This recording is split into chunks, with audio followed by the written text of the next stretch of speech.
যদি আরেকটু নমনীয় হতো তাহলে একটা মৃত্যু এড়ানো যেত।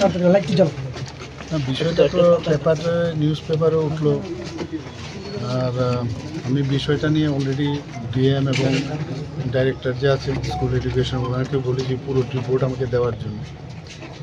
বাকি আজকে এলাম, আমি শুনলাম ওদের কাছ থেকে। এই রিপোর্টও আমার কাছে অলরেডি দেওয়া হয়েছিল, রিপোর্টটা আমি পড়েছি, ওরাও আবার দেখালো কী কী রিপোর্ট। তো যাই হোক, পুরো বিষয়টা দেখছি এখন। তো যাই করি, যাই হেল্প করি বা কিছু করি, আলটিমেটলি তো দীপান্বিতাকে তো আর ফিরে পাওয়া যাবে না। আর ওদের সাথে আছি এতটুকু আমি বলতে পারি। তার সদ্গতি কামনা করি।